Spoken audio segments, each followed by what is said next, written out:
Hoje, vamos falar sobre a transição capilar, que é aquele período em que a gente decide parar de usar produtos químicos, como os alisamentos e progressivas, para deixar os cabelos voltarem à sua textura natural. Para muitas mulheres, esse processo é um grande desafio. Não só por causa do cuidado que o cabelo vai precisar para não quebrar e cair, mas também porque é um momento de aceitação e reconhecimento da própria identidade. No episódio de hoje, a gente vai explicar como essa transição pode ser feita e quais são os erros mais comuns que as mulheres cometem e que podem acabar com a saúde dos fios e do couro cabeludo. Quem conversa com a gente é a dermatologista Júlia Rocha. Eu sou a doutora Thelminha e começa agora mais um podcast do Bem-Estar.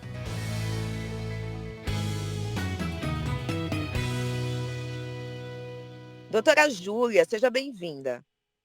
Oi, Thelminha. Obrigada pelo carinho do convite. Um prazer estar aqui com vocês hoje.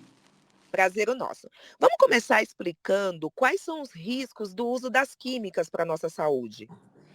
Olha, Thelminha, quando nós estamos falando dos alisamentos definitivos de uma maneira geral, são processos que eles vão estar removendo a camada que a gente conhece como 18-meia, né, que faz parte do fio do cabelo, e com isso vai levar a uma redução da força do fio, vai levar ao ressecamento das hastes, a haste vai perder o brilho, e isso, em linhas gerais, pode desencadear um processo de quebra, de fratura das hastes, dos fios dos cabelos. Além disso, alguns alisantes químicos, eles podem ser alergênicos e desencadear alguns processos de dermatites no couro cabeludo. Então, é algo que a gente precisa sempre evitar quando possível, porque sim, existem riscos e sim, podem impactar na autoestima a longo prazo. E sempre que possível a gente tem que conversar sobre isso com os nossos pacientes. E aí, para quem quer se poupar desses riscos, abandonando as químicas, quais são as formas de fazer a transição capilar? Olha só, a transição capilar, eu acho que, primeiro de tudo, não tem como a gente falar de transição capilar sem antes a gente entender que é um processo que precisa de basicamente 2 pilares básicos, que é paciência e gentileza. Essas questões que estão num viés emocional, elas vão atravessar esse processo de transição capilar e podem ser definitivas se você vai conseguir sustentar esse processo até o fim, que a gente sabe que nem de longe é fácil e é rápido. Então, eu acho que para você fazer a transição, que é essa opção de você abandonar as químicas de processos de alisamento dos fios e assumir o seu cabelo natural, é você entender, então, que você vai ter basicamente 2 formas de passar pelo processo, que é o que ficou popularmente conhecido como Big Shop, que é você retirar totalmente a química por meio de um corte, ou então você optar por conviver com 2 texturas diferentes dos fios. Não existe um jeito mais certo, eu acho que você tem que levar em consideração o seu estilo de vida, a sua relação com sua autoimagem, sua autoestima, o que tem de pensamento passando por aí. Quem decide é você. E aí, uma outra dúvida que é muito comum nesse processo de transição capilar é se o meu cabelo vai cachear novamente? Vai. Só que é isso, tem que ter paciência e tem que ser gentil, porque o processo não é rápido e também não é fácil. Com certeza, a senhora estava falando e eu estava aqui lembrando que eu também passei pela transição capilar e optei em fazer o Big Shop. Mas era um momento da minha vida que realmente eu estava numa fase de descoberta, com a autoestima bem elevada para poder passar por essa fase com mais tranquilidade. E para quem está querendo dicas de como lidar melhor com essa fase, doutora, a gente pode lançar mão de algumas técnicas de texturização dos fios, né? Fala um pouquinho sobre essas técnicas, por favor. Excelente, cara. Eu acho que assim, as técnicas de texturização dos fios, elas são a salvação para quem está passando pelo processo de transição capilar e opta em ir pelo caminho de conviver com 2 texturas diferentes, que eu, particularmente, na época que fiz a transição capilar, fui para esse caminho, porque eu não estava com a autoestima em dia, eu não tinha o letramento racial necessário, então para mim foi importante eu conviver com essas 2 texturas por um tempo para poder conseguir completar a transição capilar. E aí essas texturizações, você pode fazer de algumas maneiras diferentes, né? Que vão ser formas temporárias de você modificar o formato dos fios e vai amenizar essa diferença entre a parte que ainda tem a química e o cabelo novo. Tem o que a gente chama de dedo lis, que seria nada mais do que você utilizar o seu dedo para dar o formato espiralado no fio. Tem a técnica conhecida como twist, que eu gosto de explicar, que é como se você estivesse fazendo uma trança com 2 perninhas ao invés de 3. Tem os bantu notes, que seriam os coquinhos que você faz, e os bigodinhos, que você pode fazer com dispositivos, enfim, tem infinitos materiais de bigodinhos que você pode fazer, mas são todas técnicas que vão conferir um aspecto anelar, espiralado ao fio, o fio que está ainda com a química, e traz um conforto estético para quem está vivenciando esse momento de 2 texturas diferentes. É claro que a gente tem que levar em consideração que são técnicas que, se feitas a longo prazo, de forma repetida e com uma tensão muito forte, você pode estar sob risco de desenvolver também um quadro de alopecia de tração. Né? A gente pode depois até falar um pouquinho mais sobre isso dentro de um outro contexto, mas eu acho que é importante esse alerta, porque às vezes as pessoas fazem com muita força, de forma repetitiva, e aí pode acabar trocando um problema pelo outro. E essas técnicas, elas podem ser feitas tanto em cabelos crespos quanto nos cacheados? Podem, não tem uma restrição que só um tipo de curvatura pode se submeter. Tanto crespo quanto cacheado pode fazer. É você tentar e ver qual que se encaixa melhor na sua rotina, no seu tipo de cabelo. Eu já tentei várias. Para mim, as que mais funcionavam era dedo liso e twist, porque eu acho mais fácil, mais rápida, não depende muito de ter algum dispositivo ali. E são técnicas que eu conseguia fazer sem agredir demais o meu fio. Então, você tentar e ver o que se encaixa melhor com atenção a esses sinais que eu citei. Eu também já usei dedo liso, usei os coquinhos. Agora, em relação aos produtos, com tantas opções no mercado, né, doutora? Como fazer para escolher os produtos para poder utilizar nessas técnicas de texturização? Eu acho que, assim, a gente esqueceu de falar também da fitagem, né? Que é um processo, na verdade, de finalização, que, ao meu ver, é uma técnica super democrática, porque você só precisa dos seus dedos. Se você não quiser nem um pente, nem uma escova, você pode usar só os seus dedos. Eu vou explicar como que você pode fazer e quais produtos utilizar também. Mas a fitagem também pode ser feita com escovas e pentes próprios, que nada mais consiste do que você transformar os fios como se fossem fitas, né? Por isso o nome fitagem.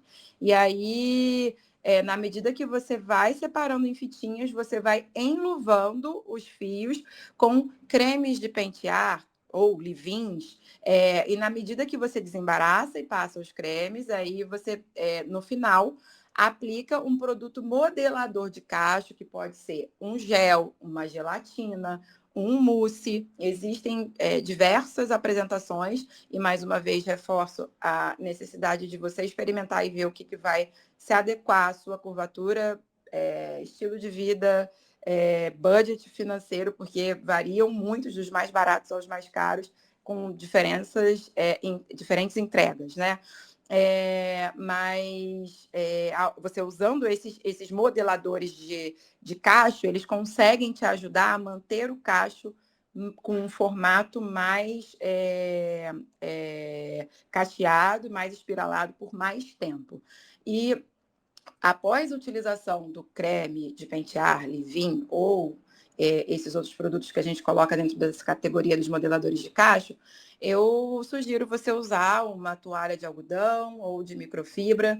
Pode ser até uma camisa de algodão, que está lá esquecida no armário, com movimento de baixo para cima, para poder ajudar duas situações importantes. A dar um formato mais consistente ao cachinho, para que ele fique por mais tempo sustentado, e também é uma maneira de você conseguir remover possíveis excessos de produtos que você tenha colocado na haste dos fios, que ao longo do dia podem ser transferidos para a região da linha de implantação aqui do couro cabeludo, que é justamente onde você tem a pele do rosto mais em contato com o fio do cabelo e até mesmo na região das costas e dos ombros, que a longo prazo pode acabar desencadeando um quadro de acne cosmética pelo uso exagerado de produtos, que é bem comum entre as crespas e cacheadas.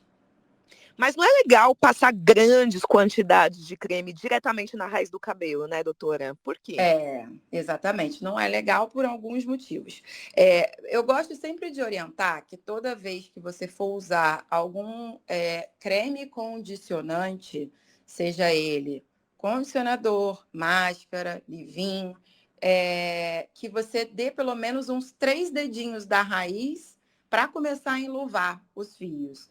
Porque se a gente coloca um excesso de produto na raiz, no couro cabeludo, né, no topo da cabeça, você pode acabar levando a um quadro de excesso de produtos, que ficou também conhecido como build-up, né, como se fosse um empilhamento de produtos, que podem também estar relacionados a quadros de dermatite seborreica, porque você vai comprometer o perfil populacional de micro-organismos que tem ali no couro cabeludo com esse excesso de produtos, levando a um aumento de oleosidade e pode predispor ou piorar um quadro já existente também da dermatite seborreica, que é a causa mais comum da caspa. Então, é importante você ter esse cuidado na hora de aplicar o produto e não aplicar grandes quantidades diretamente no couro cabeludo, e sim no fio. E essas técnicas são feitas com cabelo seco ou molhado? Então, é sempre importante, quando você for desembaraçar os fios crespos e cacheados, que se opte em fazer com os fios ainda molhados. Por quê? Por alguns motivos. Porque vai facilitar o processo de desembaraçar. O cabelo seco, ele vai ter uma resistência maior, você vai precisar fazer uma força maior, consequentemente, você vai traumatizar mais a haste, podendo levar à fratura. Então, quando você for aplicar um creme de pentear, um leave-in, preferencialmente faça com o cabelo molhado antes de desembaraçar, porque também são produtos que vão auxiliar na penteabilidade, né? Que é ela vai facilitar o processo de desembaraçar os fios. E quando a gente fala em desembaraçar, é legal você também sempre procurar ir das pontinhas em direção à raiz, porque quando a gente inverte, faz o processo do topo da cabeça em direção às pontas, você vai ter uma maior formação de nós no meio do caminho e vai dificultar esse processo, aumentando também a quebra dos fios. E os fios, quando secos, eles também vão ter uma maior tendência a se enroscar. Então, essa percepção da presença de nós fica mais evidente e fica mais doloroso, né? Então, não é muito agradável o processo. Então, o cabelo penteado, cabelo cacheado e crespo ser penteado molhado facilita. Então, esse hábito de pentear os cabelos secos aumenta o risco de quebra, né, doutora? Nossa, minha mãe tinha que ter ouvido isso quando eu era criança, viu? E para além do nosso assunto, do nosso tema aqui da transição, acho que serve para muitas mãezinhas também, né, quando vão desembaraçar os fios aí das crespas e cacheadas. Nossa, total. É traumatizante, né? Um pouco traumatizante. Agora, falando em preservação, doutora, o que a gente pode fazer para preservar o cacho por mais tempo? Eu acho que, assim, fazendo um paralelo com a pele, assim como uma pele bem cuidada, eu acho que no território de cabelo, quando nós pensamos numa forma de preservar por mais tempo o cacho, tudo vai começar numa higiene adequada. E, na minha concepção, eu acho que é aí que começam as confusões e armadilhas quando nós falamos de higiene adequada de cabelos crespos e cacheados. Existem, assim, infinitos termos não oficiais, definições que vão variar de marca para marca, que, ao meu ver, deixam o consumidor mais apavorado e refém do que de fato ajuda. O que eu estou querendo dizer com isso?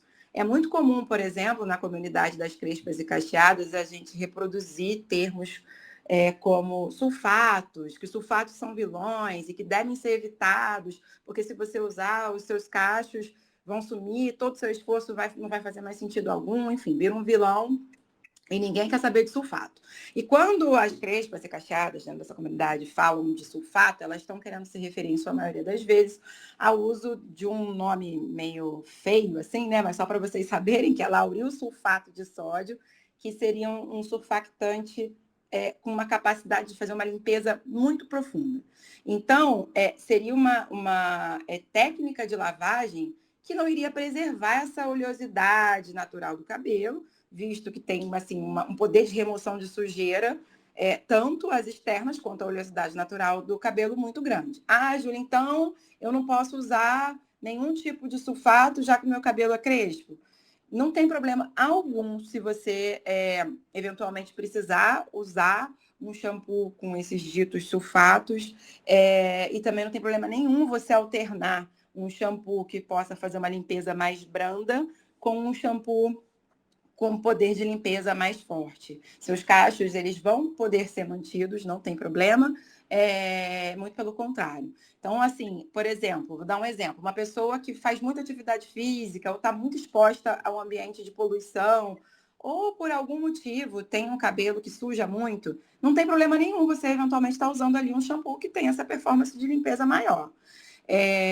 E agora, as pessoas que falam que não se deve usar, elas vão advogar que, na verdade, ao invés de shampoos com sulfatos, para você ter a manutenção dos seus cachos de forma mais sustentada e mais eficiente, você deveria usar os chamados cleansers, que nada mais são, adivinha só, shampoos, porém, eles são aqueles shampoos que por que eles são shampoos? Porque eles também têm como função principal a limpeza, porém, eles têm algumas características diferentes. Eles vão ter uma limpeza mais suave, que seria os chamados low poo, ou então uma limpeza ainda mais suave que o low poo, que seria o no poo. E aí, enfim, tem algumas características químicas que eu acho que não vem ao caso da gente destrinchar aqui, mas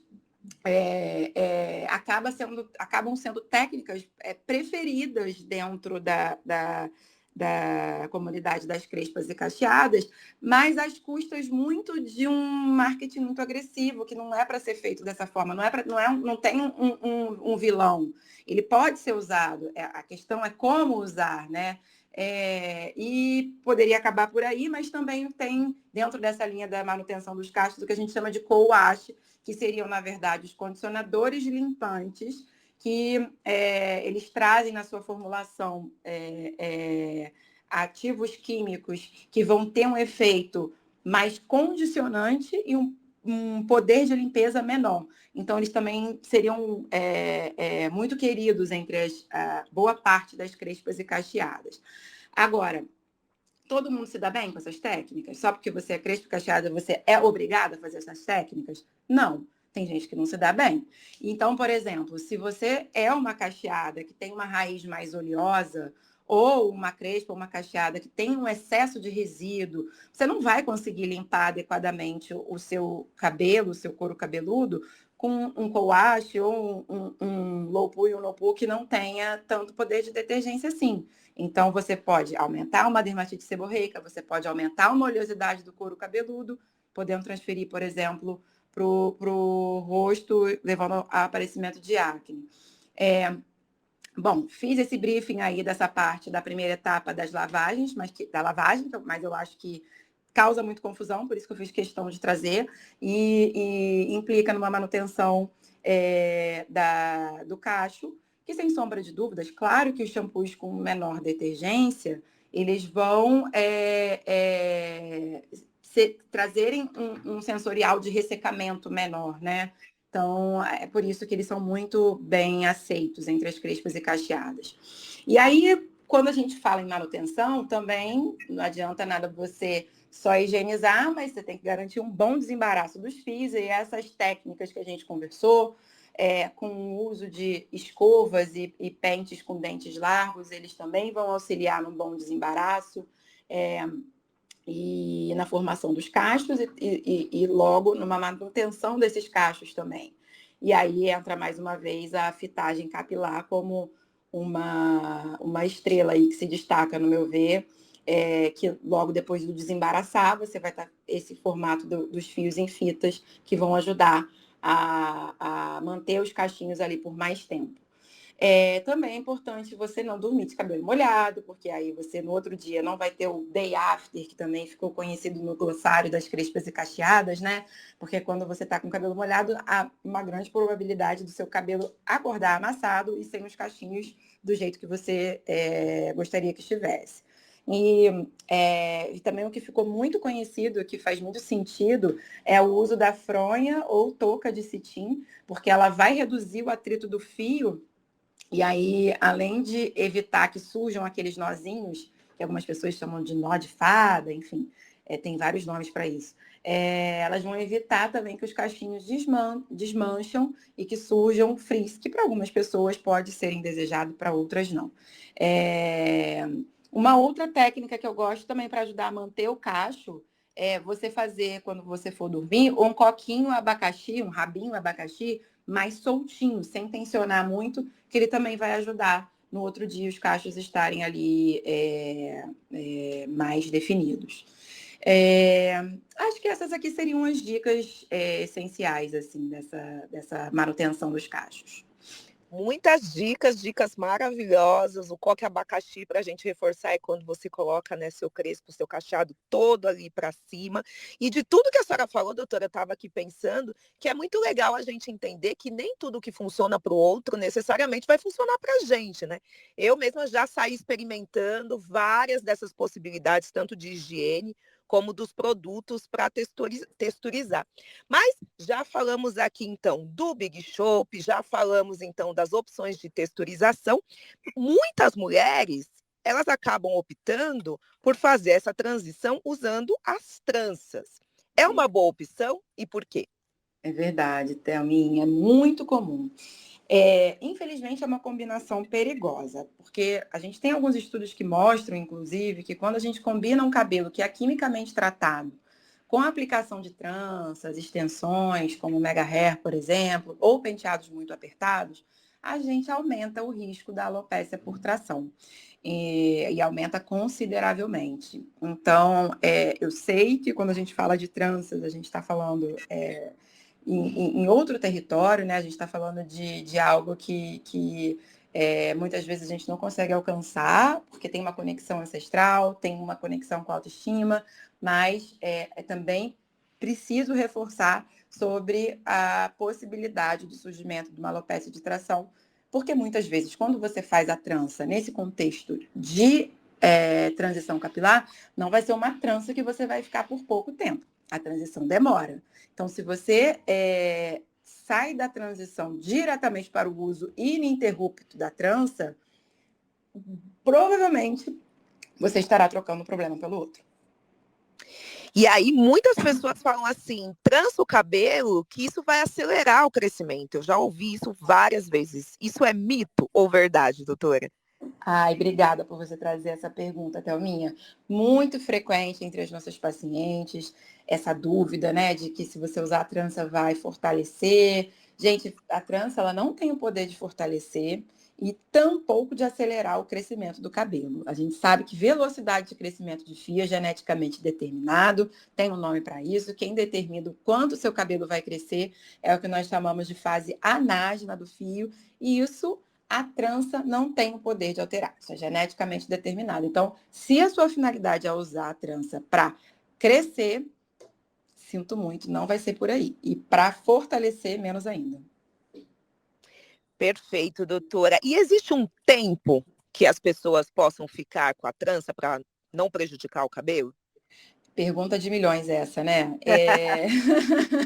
Sim. Então, não tem ainda assim um dado robusto que nos permita falar. Fique 3 dias com a trança que você não vai ter, fique 1 mês que você não vai ter. Então, o que eu reforço muito nas minhas recomendações é: colocou a trança, deixe o menor tempo que for possível para você.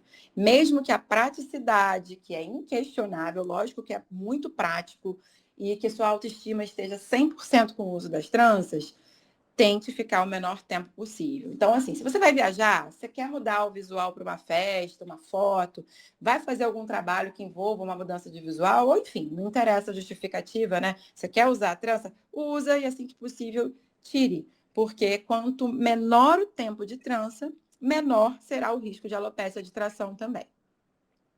Geralmente existe um custo e também um tempo dedicado, né, às tranças, uma mais Exato. linda que a outra, mas É. algumas levam ali algumas horas. Eu mesma já passei algumas madrugadas trançando o cabelo. A gente tem um apego, a gente não quer tirar, mas realmente é importante.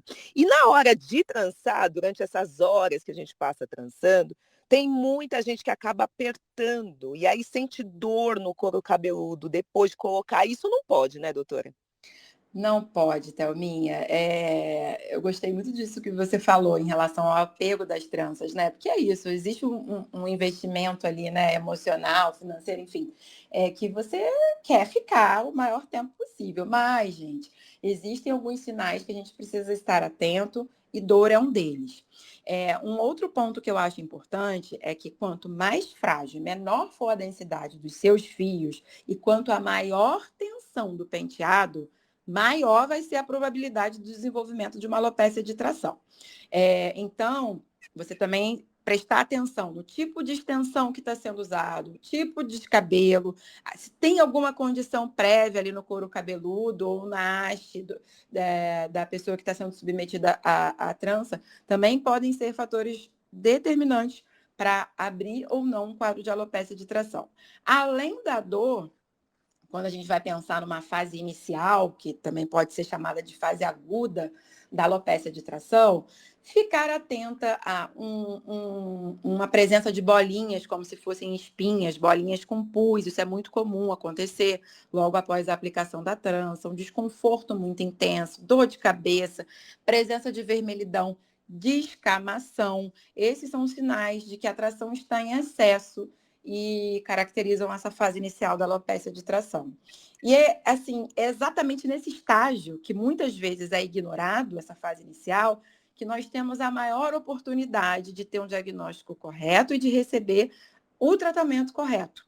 E, na maioria das vezes, as pessoas ignoram e normalizam esses sinais como se fosse, não, tá tudo bem, daqui a pouco vai passar. Sim, provavelmente quando passar, você vai estar caminhando para uma fase mais tardia em que os recursos vão ficar um pouco mais limitados e que o desfecho provavelmente vai ser parar de crescer cabelo na área que foi acometida, ou seja, uma alopécia irreversível. Então, a dor, assim como esses outros sinais, eles devem ser levados em consideração, e a minha orientação é que procure um dermatologista para ele trazer o diagnóstico e, tão logo seja possível, tire as tranças, porque não é para você estar sentindo esses desconfortos que eu trouxe aqui para vocês. E para finalizar esse universo das tranças, como deve ser feita a lavagem dos cabelos trançados, doutora? É mais difícil, né? Claro que é. Então, é muito comum a frequência da lavagem tender a diminuir consideravelmente durante o uso das tranças, porque fica mais difícil da gente conseguir manter a lavagem assídua. E aí existe essa questão também de você diminuir a frequência de lavagem, alterar a microbiota do couro cabeludo e poder contribuir, por exemplo, para uma dermatite seborreica. Então, eu acho que, assim, mesmo com as tranças, é importante você manter essa higienização. E vem surgindo algumas novidades interessantes nesse mercado, com produtos dedicados à higiene de pacientes que têm um couro cabeludo trançado, né? E aí isso é bem bacana, porque não tinha muitas opções. Hoje em dia a gente vê, por exemplo, shampoos que vêm com dispositivos mais anatômicos para você conseguir inserir bem ali entre as tranças e garantir que o produto atinja uma superfície maior nesse período que você está com o penteado. E é bacana também, no período após a remoção das tranças, você usar shampoos que tenham esse poder de limpeza maior. Então, evitar nesse período depois de remoção de tranças, essas técnicas como co-wash, porque elas vão ter uma lavagem com um condicionador, né? Que enfim, tem um poder de lavagem menor do que o condicionante, quando a gente está falando dos co-wash. Então, é interessante você ter uma higienização mais intensa nesse período pós-trança. E durante as tranças, sempre que possível, você usar... você pode alternar, por exemplo, um shampoo anti-caspa com um shampoo que não tenha uma detergência tão alta assim. E tem surgido também alguns produtos que não necessariamente shampoos, como sérums, e aí eu reforço, que não substituem o shampoo, portanto, não são produtos que vão ter a finalidade de higienizar, mas sim de auxiliar no alívio desses sintomas, como coceira, descamação, ardência, vermelhidão, que podem surgir nesse período das tranças e que, às vezes, se por algum motivo você está viajando, não consegue garantir que vai ter nos próximos dias, de repente, uma higiene tão adequada, mas que esses sintomas vão surgir por conta do uso da trança, você pode aplicar esses sérums que vão trazer algum conforto para você. Lembrando, não substituir o shampoo, assim que possível, utilizar. E é muito comum também, durante esse período, as pessoas gostarem de usar shampoo em barra, né? Eu, particularmente, acho que não deve ser a única forma de se higienizar com shampoo em barra. Porque, em sua maioria das vezes, são shampoos que não têm também um poder de detergência tão grande, então pode ser que essas outras queixas de descamação, coceira, vermelhidão estejam presentes. Você pode, de repente, alternar, se for da sua escolha, ter um shampoo em barra com outros que tenham um poder de detergência maior. Dicas valiosíssimas, doutora Júlia. Com certeza, todas as crespas e cacheadas vão usar muito, principalmente nós, mulheres negras, já que estamos nesse mês da consciência negra. A gente sempre tem que lembrar que a gente já sofreu todo tipo de opressão e, entre eles, ouvir que o nosso cabelo, que os nossos cabelos não eram bonitos, que as nossas tranças não seriam bem aceitas perante a sociedade. E a gente foi se fortalecendo umas com as outras, aprendendo cada vez mais. E eu sempre falo que, para mim, não foi somente uma transição capilar, foi também uma libertação capilar, porque ali eu me reconheci como uma mulher preta de verdade, uma mulher negra, e ganhei muito mais autoconhecimento, amor próprio, autoestima e letramento racial. Então, mais uma vez, muito obrigada por participar do nosso podcast do Bem-Estar. Poxa, Thalminha, muito obrigada a você por dividir aqui também como foi a sua história. Queria também agradecer ao Bem-Estar pela essa participação. Eu acho que, para além de dividir aqui com vocês também um pouco da parte técnica, enquanto dermatologista, que atende quase 98% das pacientes são mulheres negras e, consequentemente, que trazem em sua história toda essa questão da relação com o cabelo e logo transição capilar, também foi uma oportunidade legal de eu dividir aqui um pouquinho da minha vivência enquanto mulher negra e como foi também para mim essa decisão de passar por esse processo de transição, que, como você falou, não foi fácil, mas para mim foi assim, divisor de águas na minha vida. Então, quando eu fiz a transição há alguns anos, eu não tinha muitas referências, seja no audiovisual, sejam de pessoas perto de mim, profissionais, então nem se fala. E hoje a gente poder ter um espaço tão bacana, dedicando essa oportunidade de troca, de conversa, é assim sensacional, que a gente consiga ajudar muitas mulheres a aceitarem os seus cabelos e passarem por esse processo. Esse podcast teve a produção de Paula Neiva, gravação de Fernanda Lanza, edição de Gesiel Davi, direção de Karina Dorigo. Eu sou a doutora Thalminha e esse é mais um podcast do Bem-Estar. Se você gostou, compartilhe. É informação útil para a sua saúde. Até a próxima!